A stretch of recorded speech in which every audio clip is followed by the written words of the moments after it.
Coming your way next on News 8 at noon, the race for the White House rolling into Connecticut. One Republican candidate kicking off his campaign in our state today. A live look at a town hall meeting set to take place in Fairfield. The latest coming up. Sam. All right, Brian, we have some showers rolling into Connecticut. Sun at times, rain at other times, even a bit of sleet mixing in. We'll let you know what that means as we head towards our weekend with that forecast in just a bit. If you're looking for something to do this weekend, we've got some ideas for you. I'm News 8's Renee Schmiel, and I'll tell you how you can go bowling for a good cause coming up. And we are following several breaking news stories this midday out of Texas and Brussels. The very latest coming up next on News 8 at noon. Join us.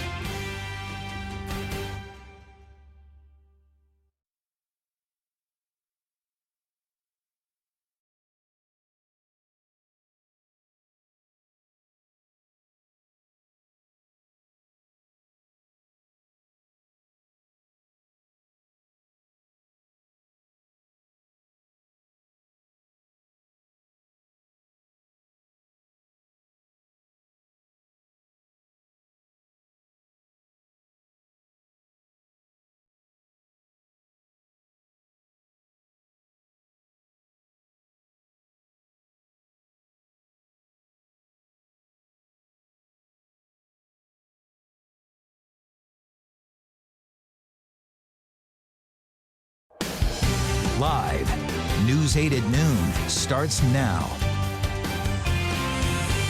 The race for the White House officially making its way to Connecticut as we take a live look in Fairfield. That's where Republican presidential candidate and Ohio Governor John Kasich is kicking off his campaign here in our state. A large crowd gathering there to see him. We will have more on Vote 2016 coming up. Good afternoon, everyone, and thanks for joining us this midday. I'm Brian Spyros. Keith Kuntz is off, and we begin this noon with some breaking news out of Texas. Right now, police say 2 people are dead after an apparent murder-suicide at a U.S. Air Force base in San Antonio. That Air Force base is in lockdown right now. The sheriff's office says 2 bodies were found earlier today inside a room at the San Antonio Lackland Air Force Base. It's believed the shooter is among the 2 dead, but investigators continue to search the building and nearby facilities. And more breaking news just in. Belgian authorities have confirmed that several arrests have been made in connection with the Brussels attacks last month. Local prosecutors say the arrests were made the day after it called on the public to help look for a key suspect in the March 22nd attacks, which killed 32 people at the airport and subway station in Belgium's capital city. French police say that they've just confirmed Paris attack suspect Mohamed Abrini is one of the people arrested. Right now, police are not saying who the other suspects are or their role in what happened. All right, switching gears now for a look at the weather. Some chilly temperatures across much of the state today as we take a live look in New Haven. So what can we expect for the weekend? That's the big question. Meteorologist Sam Cantro joins us now for the very latest. Hey, Sam. Brian, I want to show you some of the different views around the state because the Hartford camera looks very similar to how the New Haven camera does. Very ominous, very dark looking clouds there, a temperature of 49 degrees. The weather is dry right now in Hartford. Now look at the camera behind me. This is New London, where the temperature also 49 degrees. And it's a much prettier view, although it does feature some wind out there out of the west-southwest. That's a 16-mile-an-hour wind that's giving us a wind chill value of 43 degrees. So there are some showers that are very scattered in nature passing on by. And I know your eyes are saying, wait a minute, why is there some blue on the map over here? Well, even down in New Haven, a few little sleet pellets mixing in with the rain. This is what we will have to contend with high up in the atmosphere, there being very cold temperatures. As we go through the rest of today, these scattered showers get less widespread. And eventually, as we head towards dinner time or the end of the PM drive, they will pretty much diminish. 39 in Torrington. They've been stuck in clouds for a while. Bradley Airport at 50 degrees, and we're at 47 most recently in Bridgeport. And with some wind, it feels cooler out there. The wind gusting to near 30 miles an hour up at Bradley in the last hour. Now the winds have started to calm down a little bit. As we head towards 6 p.m., our temperature between 49 and 51 degrees. 1 or 2 leftover showers here. Otherwise, just a breeze with the sky slowly clearing out. Brian, some changes to talk about in the weekend forecast. We'll do just that when we see you again coming up in a little bit. All right, Sam, we'll see you then. Now on to vote 2016. Well, it's here in Connecticut. We are now less than 3 weeks away from our state's primaries. And today, Ohio Governor John Kasich becomes the first candidate to publicly campaign for president right here in our state. He's kicking off his campaign at a town hall in Fairfield. I believe right now we have a live look at that event. It's being held at Sacred Heart University. Organizers say there were so many ticket requests they had to move the event to a bigger venue. Right now, Governor Kasich is trailing in the latest polls behind Senator Ted Cruz and frontrunner Donald Trump. Governor Kasich will be talking to News 8. We will have much more on his interview and the event starting tonight at 5. On the Democratic side in New Haven last night, Representative Rosa DeLauro introduced the two surrogates sitting in for Bernie Sanders and Hillary Clinton. They came together to talk about their candidates, the issues, and the hope for the future. New Haven Senator Martin Looney was on hand to watch and listen. While he has not publicly supported a candidate for president just yet, he says he is proud of the Democratic Party and whichever candidate makes it to November. Both candidates on our side are so superior because of the fact that that Secretary Clinton with her experience and Senator Sanders with his wonderful advocacy and the fact that they are really running an issue-oriented campaign as opposed to the just absolutely reckless personal attacks on the other side. On the Republican side, the state party says they have been in touch with the candidates. They say they will have boots on the ground across Connecticut very soon. Well, the back and forth continues between Clinton and Sanders. They have their eyes set on some of the big states with large numbers of delegates, such as New York, California, Pennsylvania, and New Jersey. ABC's Megan Hughes has the latest from the campaign trail. A softer Bernie Sanders telling the Today Show, I respect Hillary Clinton. We were colleagues in the Senate. She's qualified. Of course. a sharp departure from his recent comments. But maybe the American people might wonder about your qualifications, Madam Secretary, when you voted for the war in Iraq. Yesterday, Clinton already indicated she was looking to end the feud. I don't know why he's saying that, but I will take Bernie Sanders over Donald Trump or Ted Cruz anytime. This as the two are trying to win the hearts of New Yorkers. Sanders strolling to a local diner. Clinton opting for the subway. While across town, Republican Ted Cruz breaking bread literally. Would you like to make holes in your matzah? I would love to make holes. Touring and tasting matzah at a bakery in Brooklyn. Donald Trump off the campaign trail since Tuesday's Long Island rally. His campaign brought in a new chief to manage the convention, and he got the promise of a vote from Rudy Giuliani, New York's mayor during 9/11, warning Ted Cruz, quote, "It's New York City, we're family. I can make fun of New York, but you can't." Cruz's January criticism of New York values continuing to haunt him. Because everyone in New York and outside of New York knows exactly what I meant by that. And it is the liberal values of Democratic politicians. Donald Trump today tweeting that he is catching up on many things, saying, quote, "Remember, I am still running a major business while I campaign." Megan Hughes, ABC News, Washington. And Quinnipiac University extremely proud today. The Bobcats hockey team is moving on to the national championship game. The team beat Boston last night 3-2. The championship taking place down in Tampa, but there were a lot of students up here in Connecticut watching the game at the TD Bank Sports Center in Hamden. We're going to the championship! I can't. I'm literally going to cry. I'm actually going to cry. She's excited to say the least. The Bobcats will play the championship game tomorrow night for the title, going up against North Dakota. Well, new details this noon in the crash of a Dubai airliner. Still to come, what an initial report is saying happened just moments before that plane slammed into the ground, killing everybody on board. Plus, breaking news out of Texas, what police are saying about the murder of a college student there. And a major document being released today by the Vatican about the faithful. More on what it's all about coming up as we take a live look on this Friday from New London. You're watching News 8 at noon. Stay with us. We'll be right back.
And we're following more breaking news this noon out of Texas. Police in Austin say they've arrested a suspect in connection to the death of a student at the University of Texas. This girl right here, 18-year-old Haruka Weiser, was found dead Tuesday in a creek on campus.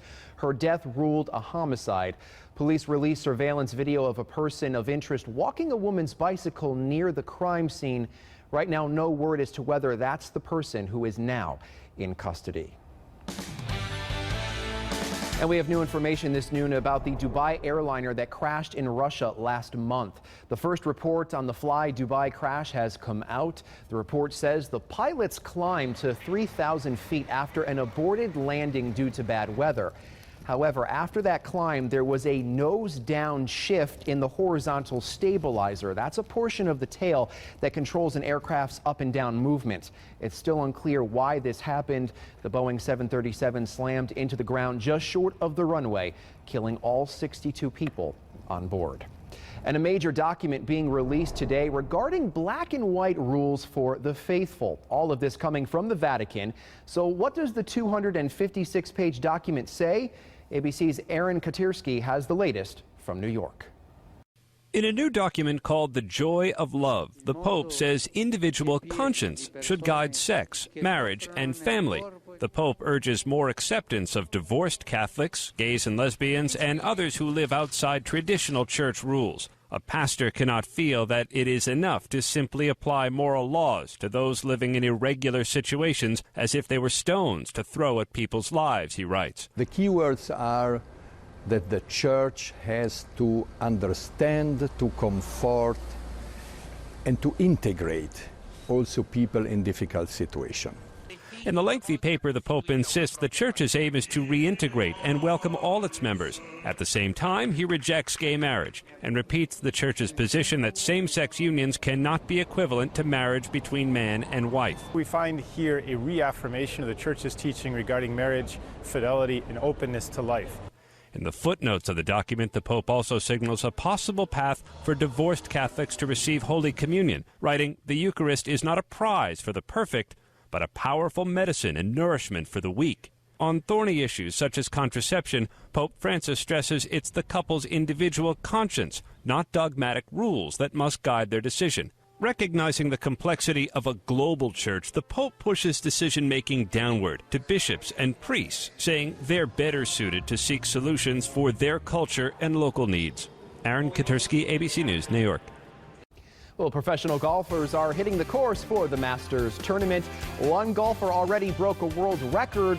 We'll take a look at Ernie Els' performance at the first hole, why he's now being compared to Happy Gilmore. That's next on News 8 at noon.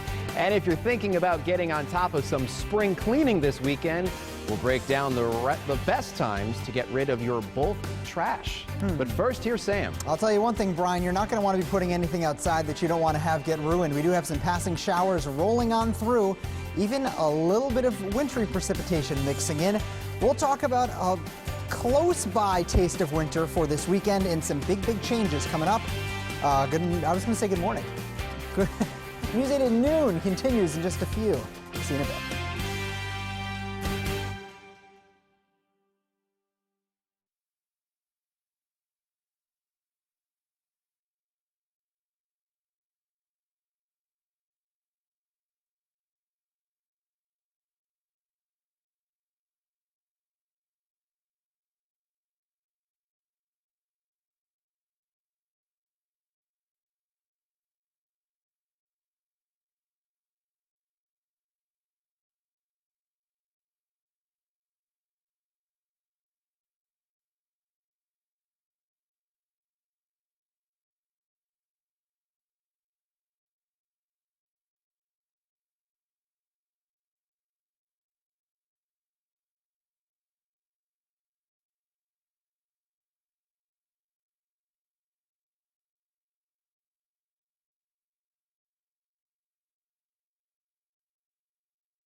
All right, welcome back. Well, a bad case of the nerves made history for one professional golfer at the Masters. Ernie Els broke a record, unfortunately, for the worst score ever recorded at the first hole of the tournament. Els was only 24 inches from the hole, but messed up putt after putt for a total of 6 times. Els blamed the bad putts on being nervous. Hey, it happens. Despite jokes comparing his performance to that of Happy Gilmore, Els is remaining positive. And I'm not going to comment because that would be me. I can barely play mini golf. That's why. So that would be me. When you're that close, you're supposed to get on your hands and knees and do it like a pool. I guess. Look, we all have our bad days when it comes to what we do. So I know. Anyway. I just made a mistake 2 seconds ago. He'll get through it. I know. I took note of that. But anyway, let's take note of the weather. A better weekend this weekend than last. Yeah, well, here's the thing. I mean, well, yes, compared to last weekend. Last weekend was awful. And the trend has been showing a little bit better, a little bit better. And if we keep going that way, we'll end up seeing a completely dry weekend. And I just updated the hour-by-hour forecast. So let's actually check that out together. Take a look at it. The first thing we're going to see is the fact that we do have these showers that are passing on by. And for some of you, you may hear a little bit of pinging now and then as these rain showers pass through.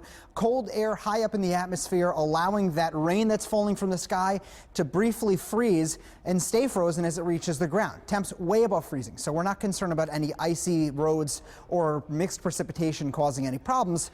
Just a little bit of winter trying to still fight back here, and you can see that with a little blue coloring just north of Danbury in New Milford. The heaviest rain right now just passing along Interstate 91, and you'll notice it might be blue skies, and then the skies get a little bit more gray, and that's when a shower passes on by. 44 in Brookfield because there was rain pretty recently. The slightly milder temps are off in eastern Connecticut because the rain's not been as widespread over there. Not looking so bad in Avon for this time of the day, 53, where the average high temp in Avon for this time of the year is almost exactly 53. So that's pretty good, right? Here's the wind speed across Connecticut. It is a little breezy. Danbury, a 20-mile-an-hour wind, and these are the sustained winds. So that means it feels cooler than what the actual temps are outside there. New London, 17. Willimantic, a wind speed of about 12 miles an hour. Now, we're doing okay for today. We're about 3 or 4 degrees below average for this time of the year. The average high for the shoreline is 55. Now, tomorrow and Sunday, not so great temperature-wise. They're only going to be in the 40s. But again, compared to the snow we saw just a few short days ago, that's a step in the right direction. And the other step in the right direction is the boost up from Sunday into Monday, which is going to stay that way for both Monday and Tuesday, and then all the way through next week, where it looks like finally the 50s return, and they will stay that way for quite some time. All right, the hour-by-hour forecast has just been updated, so let's take a look. The rain showers really scattered in nature through the rest of this afternoon. The view at 3 o'clock, much of the showers off in eastern Connecticut. Then that's it. By the PM drive, most of them, if not all of them, are gone. And then we wake up tomorrow with sunshine. We cloud over as the day moves on, though, and look off to the south of us. A few rain showers now continuing to push this further south, which means most, if not all, of Connecticut ends up staying dry all weekend long. Again, doesn't necessarily mean it's going to be very warm. 3 p.m., it's 43 to 49 degrees. By 5 o'clock, we'll see our temperatures getting up to around 50, and then we'll eventually lower them down as we head into 9 and then 11 p.m., where we'll go from 50s down to 40s and then eventually into the 30s and 20s overnight tonight. We're low 50s through the rest of the day today. Then we get to below freezing temperatures going through the rest of the 8-day forecast. This weekend's details we'll talk about a little bit more in less than 30 minutes. But again, it's back to normal Monday and Tuesday, where our temps will be in the 50s. And Brian, it stays that way all next week. So back to seasonable for this time of the year, it seems. That's what we want to hear. All right, Sam, thank you. Well, speaking of weather, it's a good weekend to do some spring cleaning, perhaps. And we've got your back this noon with tips for throwing out some of the junk you've got lying around, which we all do. Different towns have different rules. In West Haven, there's bulk waste pickup 4 weeks out of the year. The next week is in June. In Hamden, you can put out bulk waste anytime this month, and they will pick it up. In Milford, they have bulk waste collection coming up in May, and in Middletown and New Haven, you make an appointment and they will come pick it up for you. There's a small fee associated. It's a $50 fee. Proof of residence. We set up a scheduled appointment, and the DPW staff will be there on a specific day. There are restrictions, however. Paint cans, propane tanks, and fluorescent light bulbs are a few of the things that cannot go in the trash. You have to take those to a hazardous waste location. The main one for New Haven is on Sargent Drive, but it does not open for another month, so take note of that. All right, the weekend is almost here, practically is here already. Are you looking to get out of the house? Well, News 8's Renee Schmiel has some ideas that are fun for the entire family. If you're looking for something to do this weekend, why not go bowling? If you head to Milford Lanes on Sunday afternoon, you can also support a good cause. We've got some other ideas for you too. If you're looking to make some plans this weekend, check them out. Do you love food? Head to the Connecticut Convention Center in Hartford this Saturday. Savor is a celebration of food, wine, beer, and spirits. Taste foods from restaurants you haven't yet tried or watch the celebrity chefs make something delicious. Are you into cars? Head to Heavenly Donuts in Derby this Sunday for the Fill the Crosley Dust Off Car Cruise. Bring some non-perishable food to donate and help fill the Crosley. It'll help local people in need. If you've been thinking of adopting a furry friend, why not do that on Saturday? It's Adopt a Pet Day at Reynolds Subaru in Lyme. Meet the animals looking for their forever home and play some games with your kids. Speaking of animals, how would you like to take a cruise to see some seals? They're here for the winter, and you can see them this Sunday if you head to Groton. Leave from Project Oceanology's docks at Avery Point and spend some time outside on the water. So lots of fun things to do this weekend. We also have some more information for you on our website. That's WTNH.com. But for now, I'm going to try bowling myself. I've got to do better than I did on our morning show. Let's see how I do. I've been practicing. In Milford, Renee Schmiel, News 8. All right, much better than this morning, Renee. Well, much more still to come on News 8 at noon. Things starting to get underway at Sacred Heart University. Republican presidential candidate John Kasich kicks off his campaign in Connecticut. Plus, we're helping you to stretch your dollar. We'll show you how you can save a few bucks by taking a look in your fridge. And it's Friday, so we're taking a look back at the week through your eyes. This week's Report It Recap still ahead. News 8 at noon. We'll be right back.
Well, when you were little, your mom probably told you to clean your plate, and she wasn't just helping you grow up big and strong, she was also helping you save money in the long run. News 8's Laura Hutchinson explains in tonight's Stretching Your Dollar. If you're a self-admitted food waster, you're not alone. The EPA says Americans wasted 37 million tons of food in 2013. But there are some things that you can do to keep this from continuing. Food scraps add up fast. The EPA estimates 21% of waste in landfills and incinerators come from food. The money you spent on that food could be considered trash too. To help the environment and your wallet, shop smart. Before going to the grocery store, check out what's in your refrigerator. Cook or eat what you have before you buy more. Make a shopping list and plan menus. Buying in bulk can help you save money, but only if you use what you buy. Before produce goes bad, freeze it. Be mindful at restaurants. Only order portions you can realistically eat and take home your leftovers. Going down the buffet line, limit what you put on your plate the first time around. You can always go back for seconds. Before you clean out your pantry, think about donating untouched, non-perishable food items. That can help a food pantry keep its shelves stocked. And instead of tossing your food in a trash bin, start a compost pile. Those scraps, skins, peels, and grounds can decompose into rich soil, which is great for your garden. Some simple steps to reduce your food waste, improve the environment's bottom line, and yours too. Now we want to hear from you. Let us know what creative ways you've come up with to save money. Find me on social media. I may just share your ideas next. I'm Laura Hutchinson for News 8. Some great ideas coming up next on News 8 at noon, protecting children in our state. This is Child Abuse Prevention Month, and the Department of Children and Families is out with some new guidelines to try to protect the youngest and most vulnerable victims. I'm Kent Pierce. That story is coming up. And wreaking havoc on the highway, the details of a bizarre car chase in Los Angeles. Plus, do you wait until the last minute to file your taxes? What if you owe money you don't have? What your options are straight ahead right here on News 8 at noon.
You're watching News 8 at noon. Welcome back to News 8 at noon. In our Vote 2016 coverage, the battle for delegates officially making its way to Connecticut as Republican candidate John Kasich kicks off his campaign today. Happening right now in Fairfield, the Ohio governor is holding a town hall meeting. We are still waiting for him to take the stage. As a matter of fact, no, there he is now, just coming out onto the stage. This is a live look at that event. It's going on at Sacred Heart University. Governor Kasich is the first presidential candidate to begin a public campaign in Connecticut. You can hear him speaking there.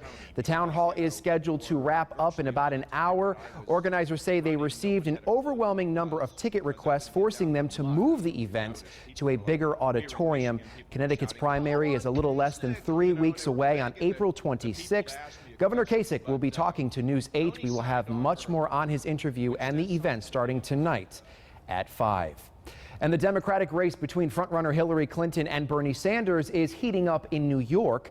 Clinton taking the subway from Yankee Stadium to the South Bronx yesterday. Sanders strolling down the streets of Midtown Manhattan greeting fellow Brooklynites. On the GOP side, Donald Trump staying put in his home state of New York less than 2 weeks before the primary there, while Ted Cruz campaigns across the same state, still facing criticism about the New York values comment he made towards Trump weeks ago. Still on the minds of many New Yorkers, and they're not happy about it. Do you remember during the debate when he started lecturing me on New York values like we're no good? That if we nominate Donald Trump, Hillary wins. Cruz hopes his recent win in Wisconsin will give him momentum for New York's primary on April 19th. And of course, we are your home for Vote 2016. News 8 has continuing coverage on air, on all social media, and over on our website, WTNH.com. Again, we will also have the very latest on Kasich's visit to Connecticut tonight on News 8, starting at 5. All right, very good. Some ups and some downs in the forecast for this weekend. The weekend is pretty much here. So how is the forecast looking? Well, the man with all the answers, meteorologist Sam Cantro.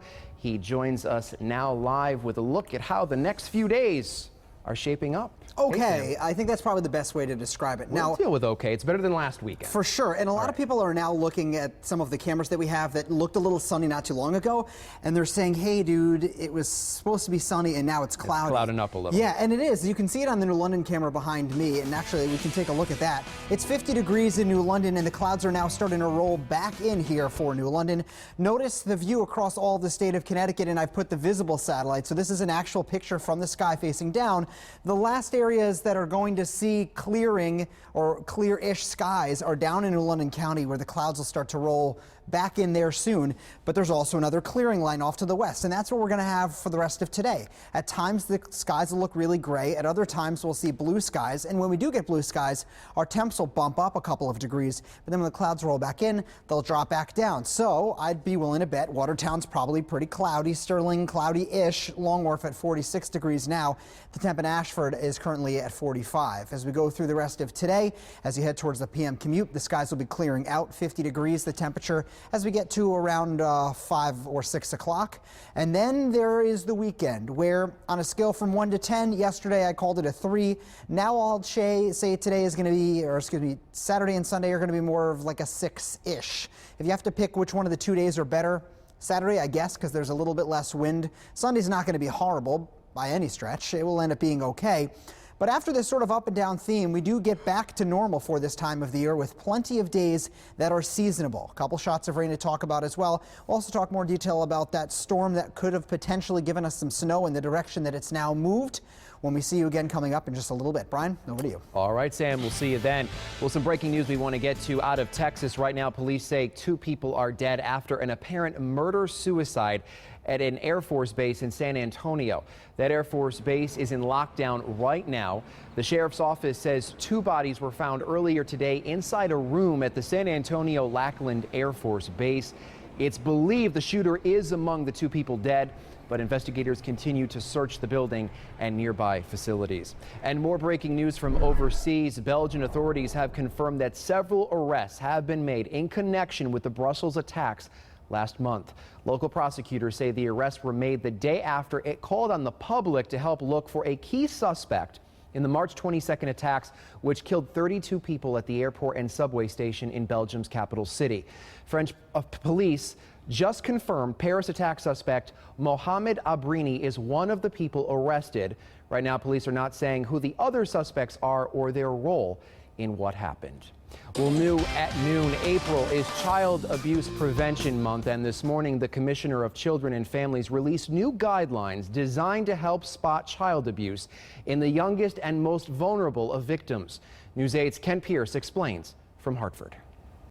Somebody loves me just as I am. The message of the book is feel good about yourself, good enough to tell a grown-up if someone is hurting you. The message the Commissioner of Children and Families is here to deliver is that grown-ups need to pay more attention, especially to the very young. A key point is that work with very young children can be especially challenging since they've not yet developed skills to tell us what has happened to them and what they are feeling or what they need. DCF just released a new guide to improving child assessments. In other words, new ways DCF workers should be looking at children to tell if they're being abused, even if they're too young to talk. Understanding what you're observing by way of body language and the relationship between the child and the caregiver, that really helps to inform the assessment that we do. Across the nation every year, around 200,000 children 2 years old and younger come into contact with the child welfare system. Abuse at that age is not just terrible while it's happening, but it can affect that child for the rest of her life.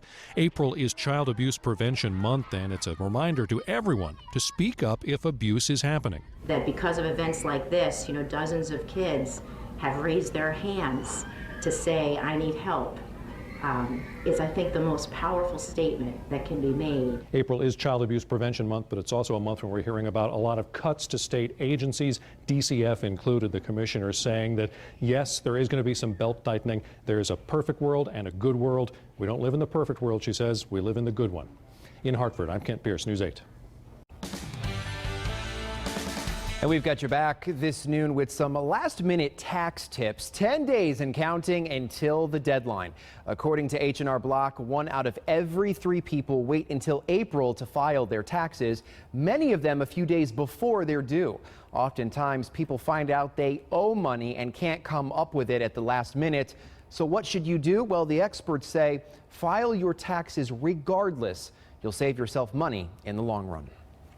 You can just give them what you've got and let the rest go at 0.5% per month is the interest rate for failure to pay.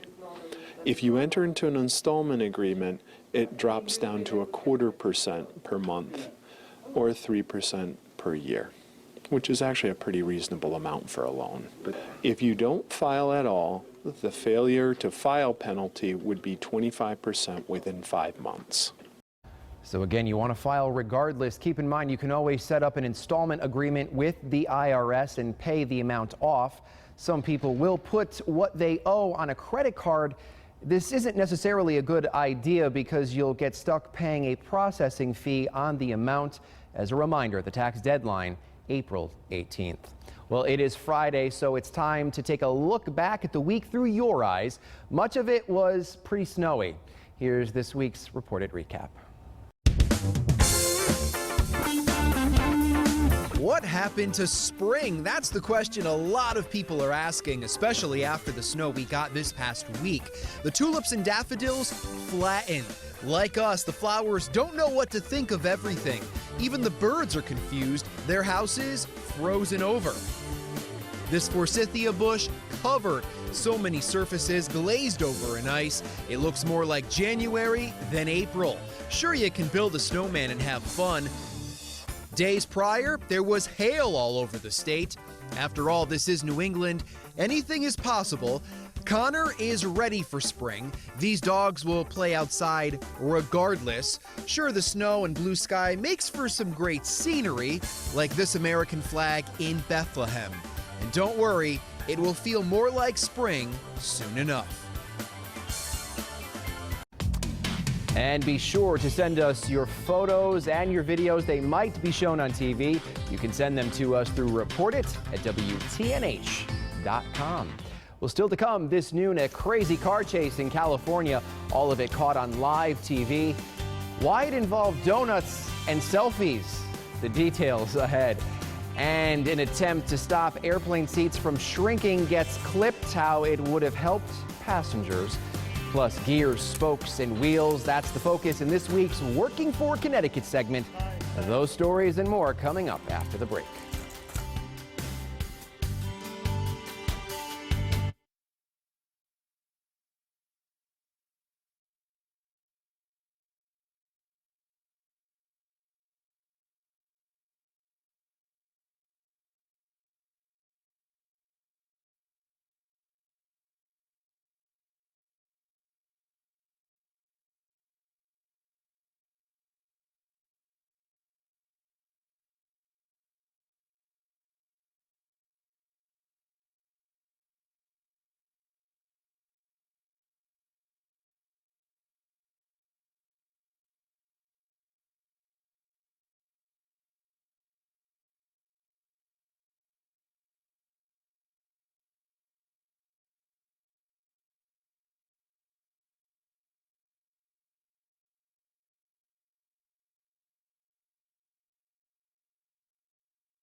Welcome back. Now to a wild car chase that played out on live TV in Los Angeles. You can see some of it here. That's where two burglars tore through the streets doing donuts on Hollywood Boulevard, even at one point taking selfies before the police caught up with them.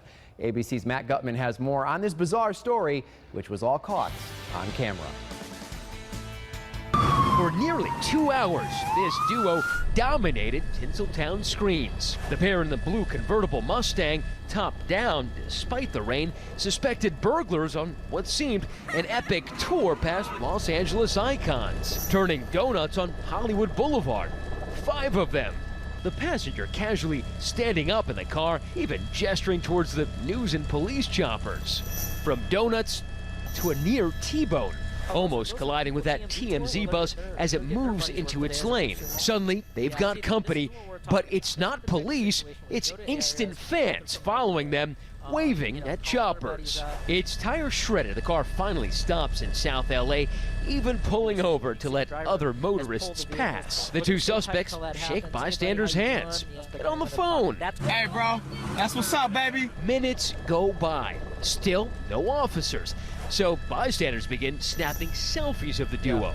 And when police finally do arrive, the two casually allow themselves to be cuffed. The LA Sheriff's Office saying the two face burglary and, quote, many other charges for imperiling the public during that joyride. Matt Gutman, ABC News, Los Angeles. Well, from the roads to the skies, it looks as though airline passengers will have to deal with those cramped seats, at least for now. The Senate rejected an amendment that would have blocked the airlines from further reducing the size, width, and padding of those seats. The amendment also sought minimum distances between rows on planes. The amendment failed 42 to 54, mostly along party lines. It's unclear if the amendment will be brought up again in the future. And a company in Germany is trying to make flying a bit safer, but it would only affect those seated in business or first class. The company has filed a patent that would put airbags in the back of seats that are in those cabins. The design puts the safety feature right next to the in-flight entertainment screen. The airbags would work just like they do in a car. No word on if or when this would actually become a reality. And Uber has agreed to pay $25 million to settle a lawsuit filed by San Francisco and Los Angeles. The cities alleging the ride service misled customers about its safety. As part of the settlement, Uber in San Francisco will no longer claim that its background checks are the toughest in the industry and will not use phrases such as safest ride on the road. Well, gears, spokes, and wheels. That's one man's focus over at Tony's Bikes and Sports. And that's where we take you in our Working for Connecticut report, a series where we look at different jobs that make our state tick. News 8 photojournalist John Coleman takes us for a ride to Milford.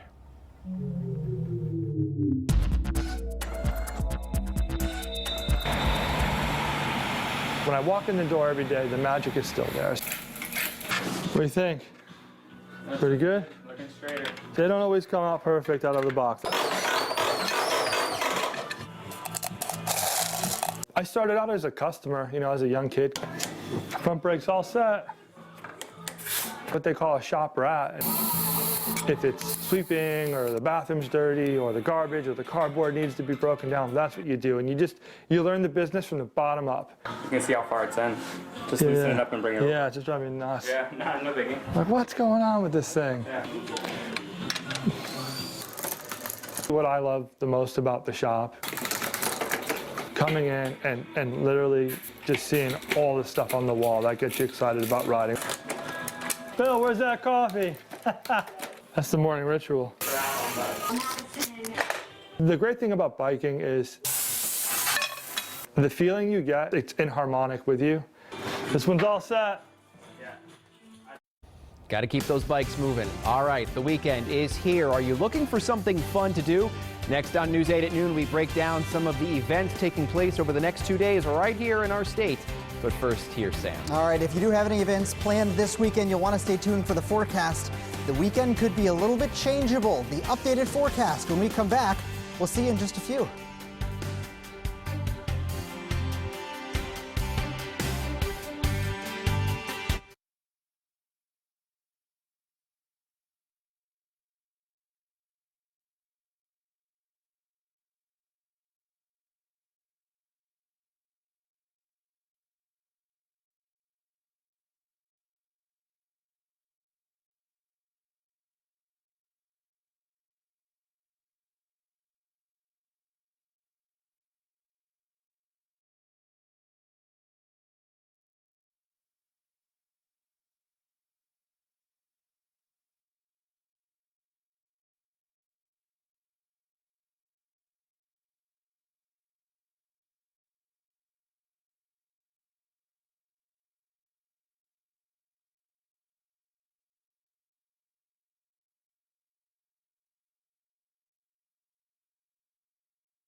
Well, it is Friday. We can't say that enough. Are you still looking to make plans for this weekend? News 8's Renee Schmiel has some fun ideas for you and your entire family. If you're looking for something to do this weekend, why not go bowling? If you head to Milford Lanes on Sunday afternoon, you can also support a good cause. We've got some other ideas for you too. If you're looking to make some plans this weekend, check them out. How would you like to go bowling for a good cause? Help strike out epilepsy at Milford Lanes. Bowl with your family and enjoy some snacks while supporting Connecticut Epilepsy Advocate. That's this Sunday afternoon. Do you love chocolate? How would you like to learn how it's made? Head to Fasha's Chocolates in Waterbury on Saturday. Take a tour of the chocolate factory and make your very own chocolate bar to take home. Want to celebrate food with your kids on Saturday? Combine reading and cooking at the annual Edible Book Tea in New Haven. Make something tasty that looks like a book or is inspired by a favorite story, or see what others have made. And it's free. Are you looking for something to do on Sunday morning? Head to New Haven for the 4th annual Ride for Carly. That's where the motorcycle ride will start, and it ends in Derby with a reception with food and live music. And it benefits families of babies in intensive care. So lots of fun things to do this weekend. We also have some more information for you on our website. That's WTNH.com. But for now, I'm going to try bowling myself. I've got to do better than I did on our morning show. Let's see how I do. I've been practicing. In Milford, Renee Schmiel, News 8. All right, thank you, Renee. Coming up tonight on News 8, starting at 5 and 6, Republican presidential candidate John Kasich is the first candidate to publicly campaign in Connecticut. News 8's Scott McDonald will have a one-on-one interview with Kasich. Plus, Governor Malloy releases new budget cuts, and we now know the number of employees for one department who will be laid off. Those stories and more tonight at 5 and 6 right here on News 8. All right, here now with meteorologist Sam Cantro. Hello, my friend. You're seeing different conditions where you live throughout the state of where you're at work. Here in New London, it's cloudy. The sun's out in some places. Got a mix of stuff going on. Yeah, and I think in the areas that we'll see a little bit of sunshine, the temp will bump up 3-4 degrees. And then when the clouds roll back in, they'll cool off a little bit more. So the average high for the state, by the way, friends, should be 55 degrees. And what Will is it? we be there? We're a couple of degrees shy. So let's take a look actually at our lifestyle forecast where okay, I mean, we will see some rain. It's not going to be a major problem for us, but definitely expect to see scattered showers if you are walking outside or if you're getting into the car over the next, let's say, 3-ish hours. By the time we get to 5 o'clock, most of the showers will have diminished, especially west of Interstate 91. For people that are in eastern Connecticut, it might take a little while longer, so we might see a few during the PM drive. The PM drive should be no problem nonetheless. There is a breeze out there that's making it feel a little bit cooler. You'll need to dress for what it sort of should be for this time of the year. Temperatures that are around 50 degrees, and that's pretty much where we are. Like Brian said a second ago, we showed you the New London camera, very changeable conditions. The Waterbury camera right now is looking very gray. Not too long ago, almost completely clear skies there. So we'll have to watch and see what happens over the next few hours. Almost line of showers that have passed across Interstate 91, and they'll move on by before another round starts to roll into western Connecticut. After this round passes on by, most of them will fizzle, and we aren't expecting to have to deal with a particularly wet commute coming later today. A lot of 40s now because we have started a cloud over the spots that have hung on to the sunshine for just a little bit longer, like Quaker Hill, seeing a temperature at and above 50 degrees. Otherwise, many of us have dropped down into the 40s, and that's kind of where we'll end up being for a while longer today. You can see the view at 1 o'clock in the afternoon. Scattered rain showers, more of that continuing into the afternoon. By the way, high up in the atmosphere, the temperature is cold enough that some of these may fall as sleet pellets. Don't expect any snow or any problems on the roadways. 10 p.m., it's all gone. If you have plans for dinner tonight, you don't even need the umbrella. Tomorrow morning starts off clear and chilly too, with a lot of spots only in the 20s. And then we cloud over as we move through the day. A few rain showers possible right along the shoreline, but these are rain showers, not snow showers. It looks like this storm ends up going to the south of us, will not be affecting us. But Fred will update you with the latest forecast model updates coming at 5 o'clock, so stay tuned for that. Here's the view at 7 o'clock in the morning on Sunday, where we will start with sunshine and continue with sunshine. What you're not seeing on this map behind you is that it will stay breezy for the day on Sunday, unfortunately. So which day's better, Saturday or Sunday? Well, if you suffer from allergies, I'd say Sunday. The pollen count is a 4 then. Saturday, it's a 6, and the rest of today, it's about an 8 or a 9, except for when you see a shower. Then the pollen count drops down before going back up an hour or two later. Wind is one of the biggest issues that you have to face when the pollen count is high, that's for sure. High winds oftentimes will raise those pollen levels. 1 p.m., 46 to 52 degrees. And again, it really depends on which areas are seeing the sunshine. The sunniest spots may hit 53 degrees or so briefly as we finish out the day today before slowly seeing our numbers drop back down. And here's the updated numbers for the evening: 41 to 45 at 9 o'clock, and then some spots eventually cooling down into the 30s by 11 o'clock tonight. So here's how the rest of this afternoon looks. We'll say 51 to 52 degrees. But again, if you are seeing rain or you have seen rain recently, your temperature drops down into the 40s. The winds gusting to 25 miles an hour or so. Already heard of a couple of spots with wind gusts that were upwards of 30 miles an hour not too long ago. The wind calms down tonight. Our temperatures cooling off into the 20s to just around freezing. If you have plants outside, you know the drill. Take them back inside. We'll watch the potential for this very, very brief mix close to the shoreline on Saturday night. I'd be willing to bet Fred will probably take that icon off there and just show clouds for the afternoon on Saturday. Sunday, it's clearing out. 46, that is the temperature, and then we return to normal. Some rain for the afternoon on Monday that will linger for a while. That'll stick around for Tuesday too, Brian, but the overall pattern is seasonable. Now keep in mind that seasonable is in the mid-50s, not 70 degrees. So those 70-degree days, not seeing any in the next week or so, but hey, it's a lot better than having to deal with snow. Is winter finished? I think so. All right. I think so. Okay, we like hearing that. And the 70s will be here before we know it. Oh my God, yeah, absolutely. All right, Sam, thank you. That does it for News 8 at noon. Remember, news and weather anytime, WTNH.com. Our next newscast comes your way at 5. Have a great day, everybody. See ya.